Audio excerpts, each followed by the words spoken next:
Pemirsa, dua ormas Islam terbesar di tanah air, Nahdlatul Ulama dan Muhammadiyah, menggelar muktamar untuk memilih kembali pemimpin mereka pada periode kepemimpinan berikutnya. Informasi selengkapnya bergabung kita bersama Rifai Pamone dari Arena Muktamar NU di Jombang, Jawa Timur, dan juga ada rekan Deborah Setiawan dari Makassar. Dan pertama kita akan ke Rifai terlebih dahulu. Rifai, bagaimana proses rapat pleno pertama Muktamar NU selanjutnya?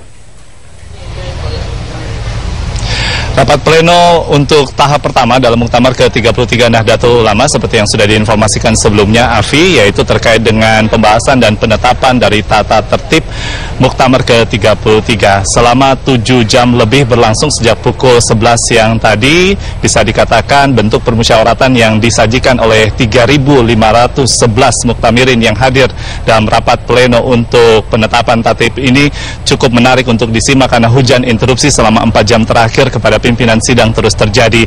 Namun hal tersebut memang masih bisa dikatakan dalam jalur yang cukup kondusif karena dalam pembahasan khususnya untuk bab sidang atau pimpinan sidang, seluruh permasalahan tetap akan dalam ranah rekomendasi dan kemudian hingga pimpinan sidang mengambil skorsing untuk memulainya nanti pada pukul 20 waktu Indonesia Barat masih akan dilakukan rapat-rapat lobi antara pimpinan sidang dan juga ketua-ketua pimpinan wilayah. Kita masih akan terus mengupdate informasi tersebut. Namun dari berbagai isu yang terjadi tidak hanya di dalam dinamika di ruang muktamar di alun-alun Kabupaten Jombang ini, namun juga terjadi dari elit Nahdlatul Ulama terkait dengan sistem pemilihan ketua umum dan juga Rois Am yang juga akan dibahas dalam pleno tata tertib ini khususnya nanti sampai ke bab ke-8. Tetapi dinamika yang terjadi ini tentunya juga ditanggapi serius oleh fungsionaris Nahdlatul Ulama lainnya. Saat ini Afiani, saya bersama dengan Cicit, pendiri dari Nahdlatul Ulama, Yeni Wahid. Kita akan coba berbincang dan mengelaborasi hal tersebut. Assalamualaikum Mbak Yeni. Waalaikumsalam warahmatullahi wabarakatuh. Mbak Yeni, beberapa hari yang lalu kami berjumpa dengan Anda pada saat melakukan tinjauan di sini. Anda menyampaikan beberapa hal terkait dengan pesan Gus Dur bahwa Nahdlatul Ulama melalui muktamar ini harus setidaknya menjadi pengayom bagi setiap kelompok. Nah, itu juga harusnya bisa terjadi untuk internal. Dinamikanya begitu besar yang terjadi. Membahas tatib saja begitu panjang. Lalu nanti juga tentunya membahas tentang sistem ahwa dalam mekanisme pemilihan Rois Am dan ketua umum ini juga akan sangat menarik. Diprediksi seperti itu. Mungkin ada yang ingin Anda sampaikan terkait dengan pesan-pesan mungkin dari pendiri NU yang mungkin Anda bisa kaitkan keberadaan dari Mbah Hashim Asy'ari terkait dengan pendirian NU dan semangatnya.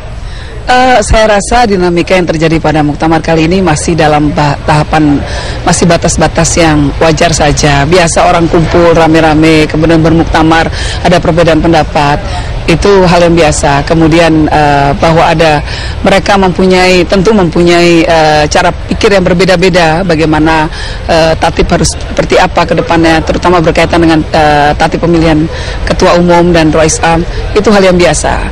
Dan kami mensikapinya, kita semua berpegang teguh pada pendirian bahwa perbedaan itu adalah rahmat. Dan saya yakin sekali bahwa walaupun suasananya mungkin seolah-olah bagi orang yang di luar kok agak-agak emosional, ada interupsi dan lain sebagainya. Tetapi orang NU sendiri itu masih sangat berpegang pada konun asasi atau piagam penghargaan, piagam pendirian Nahdlatul Ulama yang ditulis oleh Mbah Hashim Asy'ari, di mana beliau banyak menyitir ayat-ayat tentang persatuan, bagaimana kita semua ini berkumpul sebagai sebuah jamiah yang penuh dengan rasa kasih sayang, dengan cinta kasih, dan ingin bersatu membawa kebaikan bagi negeri ini. Jadi saya rasa itu semangat yang akan diusung pada akhirnya. Mbak Yeni, Anda terlihat begitu optimis. Kita tunggu nanti sampai di akhir muktamar ke-33. Kembali kepada Afi. Rifai Pamone, terima kasih atas wawancara singkat Anda. Dan sekarang kita akan beralih ke Makassar. Sudah ada Deborah Setiawan. Ya, Deborah, bagaimana sejauh ini dari pandangan mata Anda perkembangan dari Makassar? Ya, Afi, sejauh ini yang menjadi agenda utama dalam Muktamar Muhammadiyah yang ke-47 tahun ini adalah untuk menentukan calon ketua umum DPP Muhammadiyah yang baru untuk periode 2015-2020. Dan untuk mengetahui seperti apa kriteria yang pantas untuk menjadi ketua DPP Muhammadiyah, sudah bergabung bersama kami Bapak Bianto dari Universitas Islam Negeri Surabaya. Ya Bapak, bagaimanakah kriteria yang pas untuk seorang menjadi ketua DPP Muhammadiyah? Ya, dalam setiap muktamar memang pemilihan ketua umum PP Muhammadiyah ini menjadi salah satu yang krusial, dan menurut saya siapapun nanti yang terpilih pasti yang terbaik bagi Muhammadiyah, karena pemilihan ketua umum PP Muhammadiyah dilakukan secara berjenjang, mulai dari 39 calon tetap PP Muhammadiyah, lalu kemudian dari 39 itu nanti akan dipilih 13, dan dari 13 itu akan disepakati seorang ketua umum. Nah, sesuai dengan visi dan tema muktamar kali ini, Islam berkemajuan, maka menurut saya karakter dari ketua umum PP Muhammadiyah haruslah figur yang bisa membawa Muhammadiyah menjadi menginternasional, menjadi mendunia, dan itu sudah ditanamkan oleh Pak Din Samsudin di periode ini. Karena itu maka menjadi tantangan bagi ketua umum terpilih adalah melanjutkan visi internasional Pak Din itu. Bapak, dari pandangan Bapak sebagai peneliti, apakah dari ke-39 calon ini siapa yang paling kuat Pak menurut Bapak? Dari 39 yang ada, saya kira ada beberapa figur yang memenuhi kriteria itu. Jadi lagi-lagi karena ini adalah organisasi keislaman, kemasyarakatan, figur itu bisa dari ulama, dan tentu saja harus ulama yang berkemajuan, harus memiliki visi internasional tadi itu.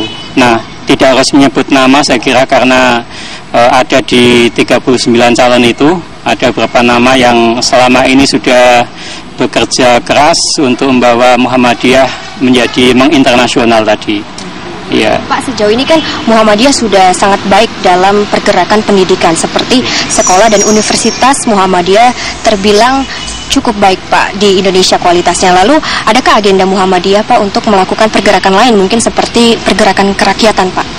Ya, memang Muhammadiyah dikenal di 3 bidang utama itu, pendidikan, kesehatan, lalu amal-amal sosial yang lain, ya, panti asuhan. Tetapi dalam 2 periode kepemimpinan PP mulai 2005-2015 ini ada kecenderungan juga Muhammadiyah merambah ke misalnya ekonomi kerakyatan yang dibangun melalui kerja-kerja lazismu, ya, lembaga amal, zakat, infak, dan sedekah pimpinan pusat Muhammadiyah.